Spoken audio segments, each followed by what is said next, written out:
dengan malaikat, jadi nggak diundang rezeki di sini ya. Karena begitu saya tahu ada acara ini, karena dulu rasanya ini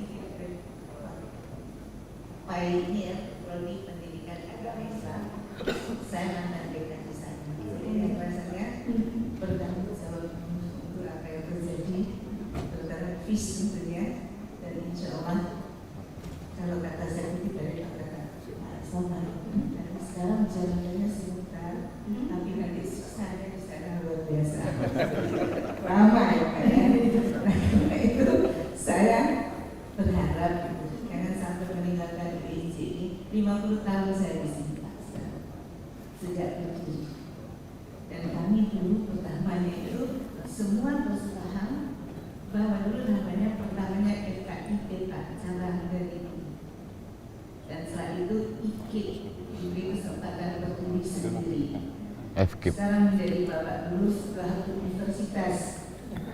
Karena tanggung jawabnya begitu besar, kemampuannya terbatas, maka sekarang yang justru core-nya, yang pendidikan itu yang rasanya memprihatinkan.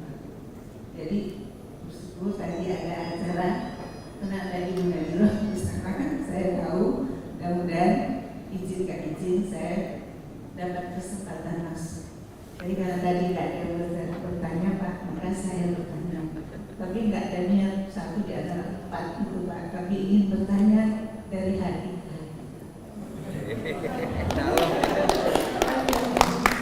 Saya dibesarkan, tadi nggak dikasih batas waktu, tapi saya terima kasih sendiri Pak. Terima kasih. Saya Pak pertamanya dari SDB Pak, tahun 54, umur 12 tahun. Dulu kami tamat SD, bisa masuk SPB, istilahnya sekolah guru B. Dengan harapannya setelah 4 tahun bisa jadi guru SD Pak. Tapi alhamdulillah 3 tahun saya nggak usah jadi guru, dikasih kesempatan untuk masuk SGA Pak, sekolah guru A. Itu asramanya di Padang Panjang Pak, Belanda. Kita tahu Bapak Belanda ini sepertinya beda dengan Inggris Pak. Dia nggak begitu ikhlas gitu kalau daerah jajahan itu menjadi pinter. Kalau Inggris nggak, sampai sekarang masih bersahabat ya bapak-bapak Indonesia dan lain-lain. Tapi namun begitu, saya masih sampai saat ini meyakini Pak, sejak apapun memang Allah itu Maha Adil. Setiap apapun ciptaannya ada jeleknya, negatifnya, tetapi juga ada baiknya. Tergantung kita mengambil hikmah. Nah, kami pernah punya rektor perempuan 2 Pak. Tapi yang pertama selalu berpesan, silakan masuknya apa saja, istilahnya yang kita kenal banyak itu ubi Pak. Tetapi keluarnya mesti apa kira-kira? Mesti kentang gitu. Jadi bisa dinikmati oleh semua. Rasanya nggak ada pantangan makan kentang ya, makan ubi itu ada. Jadi jujur aku saya berharap hari ini kedatangan Pak Solat ke sini yang kita tahu siapa beliau melalui TV One gitu ya Pak ya.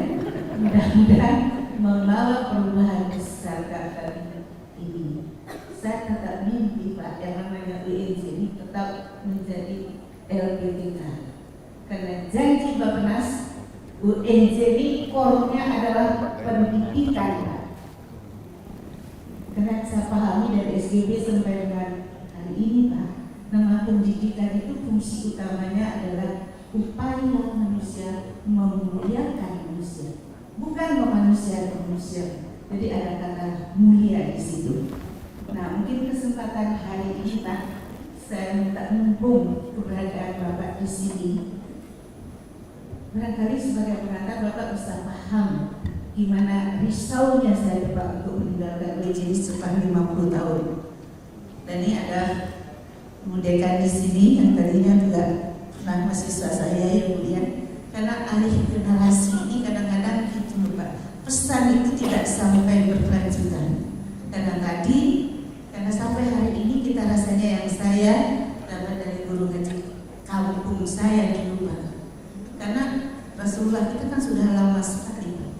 Tapi pesan beliau itu kan sepanjang masa Pak dunia akhirat. Nah, bagaimana Pak kira-kira tipsnya dari Bapak? Bagaimana Pak LPTK ini, UNJ ini punya fungsi Pak yang juga sepanjang masa bisa abadi? Kami tetap akan berjuang Pak, bahwa pendidikan ini UNJ core-nya adalah pendidikan. Apapun yang terjadi tetap mempunyai fungsi utama adalah pendidikan. Karena janji Bappenas ini dijadikan perluasan mandat, bukan ganti nama sekedar gitu, tapi hanya perluasan mandat. Core-nya tidak berubah. Jadi intinya bagaimana Pak kami bisa bertahan supaya namanya LPTK ini tetap menjadi pendidikan Pak, di mana upaya memuliakan manusia. Karena terus terang Pak, saya akhiri walaupun ini ada tim biruan di sini, saya dikasih selamat kepada penyelenggara. Kok Anda bisa masuk ke kampus kami? Terima kasih Pak, dari Bapak tahu jawabnya. Semohon. Ya. Baiknya langsung saja, mungkin yang dua lagi nanti tidak ditujukan ke saya.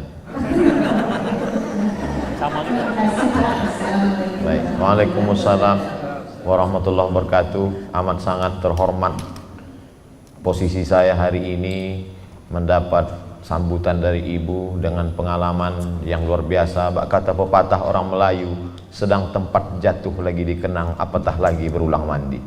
Artinya Ibu 50 tahun, setengah abad di sini, setengah umur saya 24. Artinya saya tidak menjawab, hanya sekedar apa yang saya tahu saja, bahwa pendidikan ini tak lepas dari tiga. Yang pertama, anak didiknya. Insya Allah anak didiknya kami berempat ini insya Allah mampulah membangkitkan semangat mereka insya Allah. Gimana adik-adik? Semangat ya? Dari bunyinya nampaknya kami gagal. Karena di mana-mana Ibu, setiap saya masuk kampus itu tatap masa depan, bangkitkan semangat, takbir. Begitu selesai acara, lesu lagi dia. Paling enggak dia pernah bermimpi. Karena orang yang tidak pernah bermimpi tidak akan pernah melihat mimpi menjadi kenyataan. Bukan hadis Nabi, dapat saya di grup WhatsApp. Jadi insya Allah anak-anak didiknya insya Allah kami bangkitkan semangatnya Bu. Yang kedua itu adalah penyelenggaranya. Kalau tingkat bawah dari mulai TK Al-Quran, SD, SMP, SMP IT, madrasah, pondok, sampailah civitas akademika, universitas. Tentu universitas harus bergantung pada pihak yang ketiga, yaitu pemerintah. Jadi tiga ini adalah tidak bisa dipisahkan. Maka pemerintah harus ada support dana. Saya ingat, saya dulu pernah juga kuliah 2 semester di UKM, Bu, Universiti Kebangsaan Malaysia. 2 semester, habis itu saya pindah ke Maroko karena uang kuliahnya saya ngutang, nggak bayar. Habis itu saya pindah ke Maroko, dapat beasiswa. Kemarin saya diundang ke UKM, saya bilang saya nggak tamat di UKM. Kata mereka ada peraturan baru, 4 hari belajar sudah dianggap alumni. Jadi saya sudah dianggap alumni UKM. Jadi waktu itu saya di UKM itu 2003. Saya di UKM 2003. 17 tahun yang lalu. Itu gaji dosen, gaji pokoknya 7.000 ringgit kali 3.000 rupiah 21 juta. Sedangkan saya golongan 3D, gaji pokok 2,5, uang tunjang, uang sikut, uang tanduk, uang sundul semua 5 juta. Nah, itu dulu. Sekarang saya sudah keluar dari PNS, bukan karena gaji itu, tidak, tapi karena satu dan lain hal. Artinya memang 20% kita berharap acara ini diliput di dunia dan di akhirat insya Allah, supaya yang menonton acara ini pihak-pihak yang, tapi Bu, saya satu sisi ada positifnya kehadiran kami, tapi di beberapa tempat yang saya hadir itu habis saya pulang tempat itu diperiksa loh Bu. Mudah-mudahan UNJ tidak insya Allah, karena kami rame-rame. Karena kita tak ada niat apa-apa, tidak ada macam-macam. Yang penting bahwa dengan ini bagi adik-adik bangkit semangat, dosen-dosennya terus bersemangat, dan cita-cita ibu insya Allah didengarkan oleh, apalagi hadir bersama kita Pak DPD. Tolong Bapak sampaikan nih Pak ke atas, karena kalau tidak Bapak akan ditanya malaikat nanti. Saya yakin dan percaya 3 unsur ini yang akan membangkitkan sehingga cita-cita ibu dan cita-cita kita semua, karena kita semua adalah guru, digugu dan ditiru apapun namanya. Di Malaysia namanya pensyarah. Pensyarah karena dia mensyarah, menjelaskan. Di tempat kita namanya dosen. Saya lama mencari arti dosen itu nggak ketemu, lama-lama baru saya dapat dosen, rupanya artinya gajinya 2 sen. Tapi insya Allah setelah ini akan ada kebaikan-kebaikan di depan. Karena dulu ketika Nabi Muhammad SAW para perang Badar, saat tidak ada miskin, susah, semua harta tinggal di Makkah. Ketika perang Badar itu menang, Nabi tidak minta tebusan itu untuk dibayar dengan uang, tapi orang kafir musyrik yang tertawan bisa ditebus dengan mengajar 10 anak Ansor tulis baca.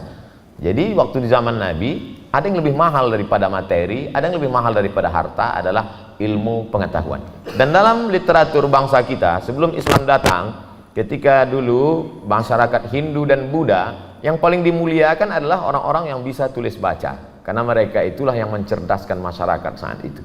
Maka pada saat ini, kalau mau dilihat local wisdom masa lalu bangsa kita, baik kembali ke agama ataupun ke pesan sosial lokal, maka kita mestinya tetap memuliakan guru, karena gurulah yang mampu memanusiakan manusia.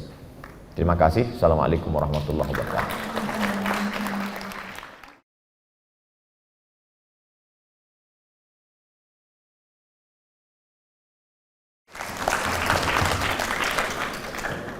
Pertanyaan Bapak Doktor, Pak dosen tentang pengalaman pribadi. Di kampung kami, negeri Melayu, ada nama istilahnya tepung tawar. Jadi beras putih, beras kuning dengan bunga-bunga ditaburkan untuk menyambut tamu atau melepas jamaah haji. Orang tanah Batak Mandailing menyebutnya upa-upa tondi. Orang Aceh menyebutnya pesejuk. Ada kemiripan. Lalu itu dipermasalahkan sebagian tokoh agama. Ketika saya kecil, saya tanya kepada ayah ibu saya, mengapa kita masih melakukan itu?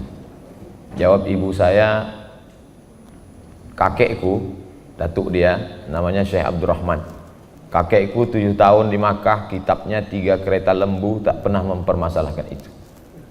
3 kereta lembu itu maksudnya dulu buku itu dibawa pakai kereta lembu, menunjukkan bacaan dia banyak. Itu selalu terngiang di kepala saya. Kakeknya baca buku 3 kereta lembu. Ibu saya tidak pernah cerita tentang Superman, Batman, Wonder Woman, tak pernah. Dia hanya selalu bercerita tentang kehebatan kakeknya, bahwa kakeknya belajar di Makkah, bahwa kakeknya belajar di Patani, bahwa kakeknya membaca kitab sampai khatam kulit ke kulit. Itu memotivasi saya untuk membaca, dan kelas 3 SMP tamat sanawiyah saya datang ke imam masjid Raya Medan, namanya Syekh Jalaluddin Abdul Muttalib. Habis subuh saya datang ke rumahnya. Syekh, saya mau sekolah ke Mekah. Lama saya itu terdiam. Dia tanya, kau kelas berapa? Kelas 3. Kau tamatkan dulu aliyah, baru nanti datang ke sini lagi. Jadi pertama perlunya orang tua memotivasi anak dengan cerita-cerita terkait dengan buku. Yang kedua, saya sampai ke Mesir bulan September. Ujian bulan Desember. September, Oktober, November. Hanya punya waktu 3 bulan untuk membaca. Satu pelajaran sudah ditulis oleh dosen diktat. Yang paling tipis 200 halaman, paling tebal 500. 14 mata kuliah plus Quran 2 juz mesti selesai. Kalau tidak lulus, beasiswa berkurang 25%. Kalau 2 tahun tidak naik, putus. Kalau 3 tahun DO tidak dikasih tiket pulang, siap-siap buat rakit dari Sungai Nil ke Sungai Siak. Jadi motivasi kedua saya membaca adalah karena takut. Maka diktat itu saya baca 3 kali. Baca pertama saya baca sebelah kanan buku, sebelah kiri kamus Munawir. Baca kedua saya garis. Yang penting merah, yang agak penting hijau, yang tak penting tak saya garis. Baca ketiga, karena saya mudah bosan baca, saya ringkas. Ayat saya hafal, hadis saya hafal, ucapan ulama saya hafal. Yang kira-kira sulit saya mengingatnya, itu saya ringkas, sehingga buku yang 300 saya ringkas menjadi 5 lembar bolak-balik dengan tulisan kecil sekali, sehingga kalau ada kawan-kawan mau minjam ringkasan saya kasih aja, karena dia tak akan bisa baca itu. Selesai itu, lalu kemudian saya kuliah ke Maroko. Saya tinggal di asrama karena biaya hidup tinggi. Kalau rumah di Mesir $100 2 kamar, di Maroko $400. Tidak cukup untuk membeli alat-alat elektronik, habis semua untuk makan. Maka saya tidak punya laptop. Saya baca di kampus sampai maghrib baru saya pulang. Makan siang gratis. Saya yang gratis-gratis ingat. Jadi habis keluar jam 12, sholat zuhur, habis itu saya baca, saya tulis. Nanti sampai ke asrama, yang saya tulis itu baru saya tulis di komputer. Ternyata manfaatnya 2 kali. Saya baca sekali, nulis sekali. Ada hikmah di balik itu semua. Di kampung, di Mesir, di Maroko. Setelah pulang, saya lama di Jakarta. Menulis buku, menterjemah buku. Saya menterjemah buku, 1 halaman itu dibayar 9.000. Jadi 1 hari saya bisa menerjemah buku 20 halaman. 1 hari 20 halaman. 1 bulan saya menerjemah buku sekitar 500 sampai 600 halaman bahasa Indonesia. Buku yang saya terjemah semuanya 40 buku. Setelah jual naskah, buku itu tidak terbit lagi. Setelah sekarang, buku itu penuh di Islamic Book Fair. Mereka cetak ulang. Terjemah Abdul Somad, tapi saya tak dapat duit. Jadi penerbit itu dia simpan. Setelah saya viral, saya nggak tahu kalau saya akan jadi ustadz terkenal. Kalau tahu dulu nggak saya jual itu. Jadi saya banyak membaca ini dibuat oleh nasib. Lalu kemudian ketika menulis disertasi, saya banyak dapat buku dari kawan-kawan. Ada penulis buku bestseller Haji Backpacker. Penulisnya Dr. Agung Irawan dari Jogja. Dia menulis di FB, apa arti kemerdekaan bagi Anda? Yang bisa menjawab dikirim 1 buku. Kebetulan waktu itu saya sedang makan durian di Pulau Bintan. Saya jawab, kemerdekaan adalah ketika makan durian tidak khawatir kolesterol. Dia kirim buku 1 kotak. Maka hampir semua referensi tentang Syekh Hasyim Asy'ari itu dari Agung Irawan, sebagian dari Dr. Muhammad Afifuddin Dimyati Jombang, Darul Ulum. Saya menulis disertasi Syekh Muhammad Hasyim Asy'ari wa juhuduhu fi nasyris sunnah di Indonesia. Hal tebalnya 637 halaman. Ketika sudah selesai, orang banyak terheran-heran. Saya kira mereka heran bagaimana isinya. Ternyata mereka heran, kau nulisnya kapan? Padahal saya fokuskan sekian bulan, hampir setengah tahun, saya fokus menulis. Kerja saya hanya membaca, menulis, sholat, membaca, menulis, sholat. Tak ada ceramah, handphone mati semua.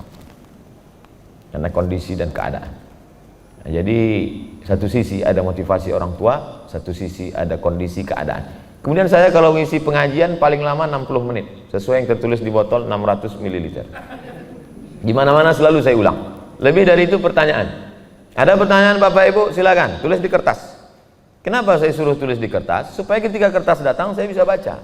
Kalau saya tahu jawabannya langsung saya jawab. Kalau saya tak tahu jawabannya, saya bilang apa ini nggak berkualitas. Padahal saya tak tahu.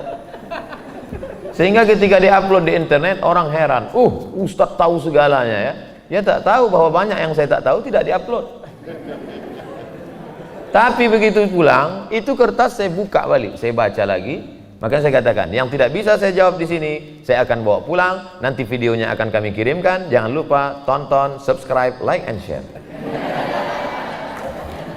Jadi kita tertuntut terus untuk membaca. Ketika kita pulang ke kampung, membawa 2 ijazah, LC di kiri, MA di kanan.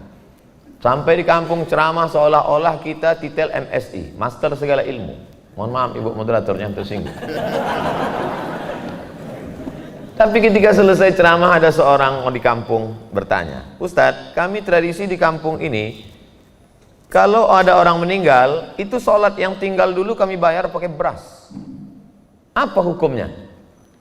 Sebetulnya kalau kita mau menyelesaikan itu dengan cara yang singkat, mudah saja. Itu tidak ada dalam Quran dan Sunnah. Bid'ah wa kullu bid'atin dhalalah wa kullu dhalalatin finnar.